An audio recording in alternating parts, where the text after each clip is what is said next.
This video is intended for educational, informational, and entertainment purposes only. Thumbnails are created to catch attention and may not accurately represent the actual content of the video. The content presented includes opinions and information gathered from public sources, news articles, government reports, and online discussions. We do not claim full accuracy. Please verify all information independently before making any decisions. This video does not intend to target, defame, or disrespect any individual, organization, utility company, or government agency. I am not a licensed water treatment professional, engineer, or emergency management specialist.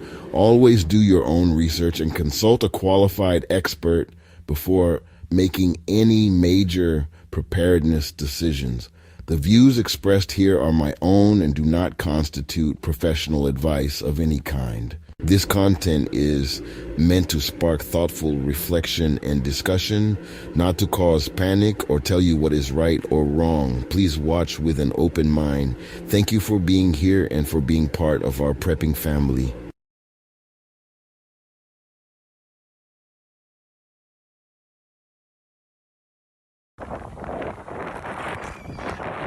Two million miles. That is the total length of water pipes currently buried underneath American cities and towns. And right now, at this exact moment, the American Society of Civil Engineers estimates that a water main breaks somewhere in this country every 2 minutes. Every 2 minutes. Most of those breaks get fixed before you ever notice. But here's what nobody's telling you, is the pipes that carry your drinking water are on average 45 years old. In some cities, they're over 100 years old. And the funding to replace them doesn't exist. We are one serious weather event, one infrastructure failure, or one regional contamination incident away from millions of Americans turning on their taps and getting nothing. And the average American household has less than 72 hours of drinking water stored. Today, I'm going to change that for your family permanently.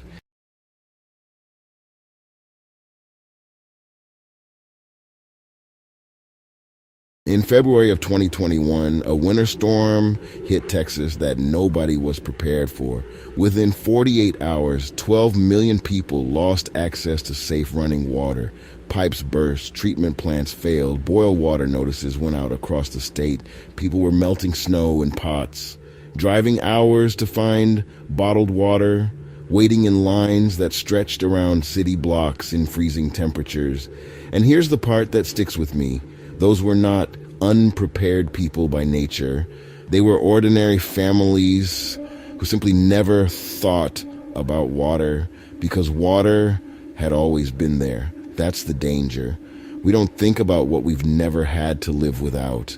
Today, I want to walk you through everything you need to know about water preparedness, how much you actually need, how to store it correctly, how to purify it in an emergency, and why this is the single most important prep you can make.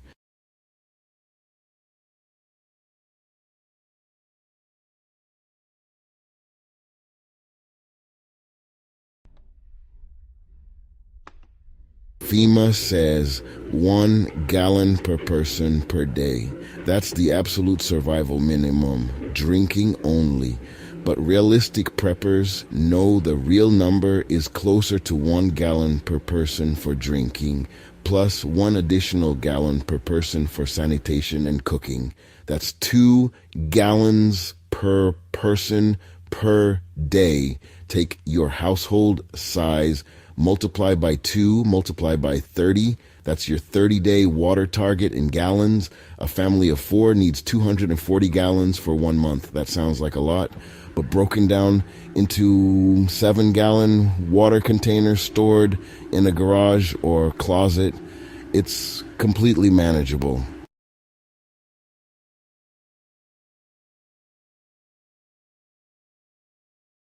Not all containers are created equal. Food-grade plastic containers, specifically those rated for water storage, are what you want. Look for the recycling symbol with the number 2 HDPE or number 7 on the bottom. Never store water in old milk jugs. The protein residue left behind allows bacteria to grow even after cleaning. Store your containers in a cool, dark place, away from direct sunlight. UV exposure degrades plastic over time and can allow algae growth. Commercially sealed water has a shelf life of about 2 years. Water you store yourself should be rotated every 6 to 12 months and add 1 drop of unscented household bleach per gallon.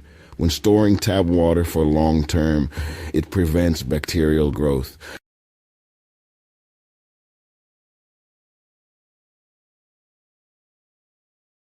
Even if your stored water runs out, you have options as long as you have the right tools. Boiling is the most reliable purification method. Bring water to a rolling boil for 1 full minute. At elevations above 6,500 feet, boil for 3 minutes. This kills virtually all biological contaminants.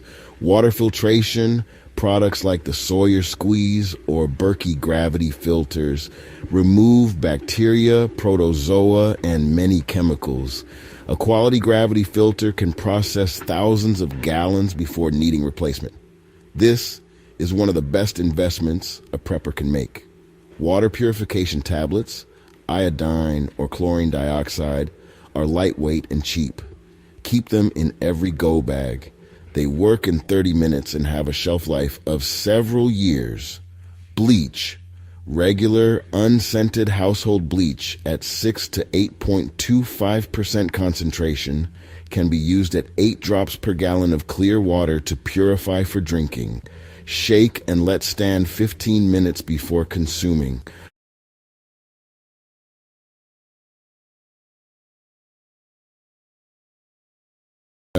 Most people don't realize they're sitting on a small water supply right now. Your water heater tank holds 30 to 80 gallons of water. In an emergency, you can drain it from the valve at the bottom. Let it cool first. It's potable water. Your toilet tanks, not bowls, hold about 2 gallons each of clean water that hasn't been treated with chemical tablets. Pipes in your home hold residual water. After a shutoff, open the lowest faucet in the house and tilt the structure slightly. Water will flow out of your pipes. Knowing these sources could mean the difference between a manageable emergency and a desperate one.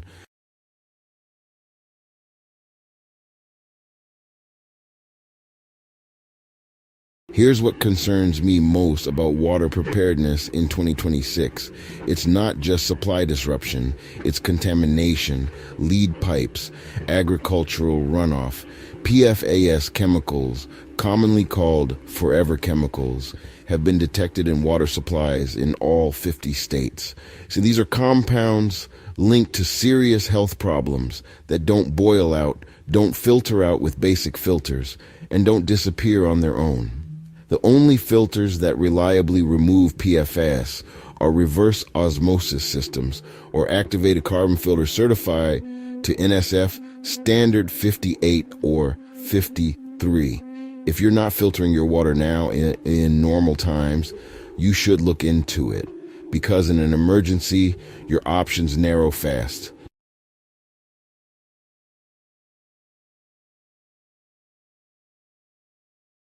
People often calculate their human water needs and forget completely about their pets and livestock. A large dog needs about half a gallon per day.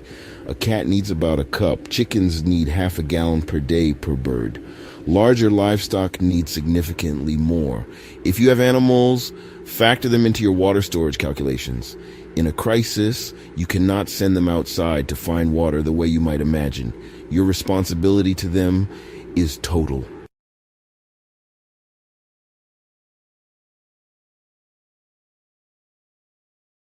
Here's the simple action plan. This week, buy 2 7-gallon water storage containers. Fill them, label them with today's date. Put them somewhere accessible. Next week, buy 2 more. Over the next month, build to a 30-day supply for your household. Add a water filtration device. Add purification tablets to your go bag. Know where your water heater shutoff is. Know how to access your home's pipe water. That's it. Simple, achievable, and potentially life-saving.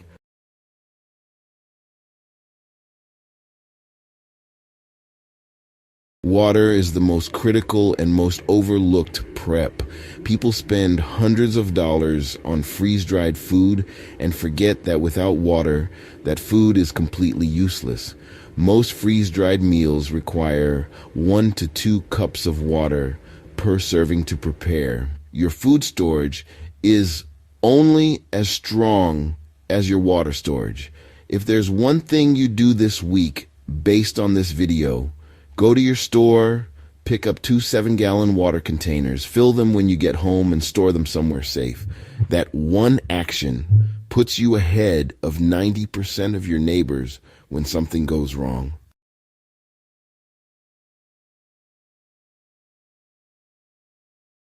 The tap will not always run. The pipes are aging. The infrastructure is strained. That's not fear. That's engineering data. And the families who understand that reality, who have taken the quiet, calm steps to build their water supply, those families sleep differently at night, more peacefully, more confidently, more prepared. That's what this channel is about. Stay safe. Keep prepping. I'll see you in the next video.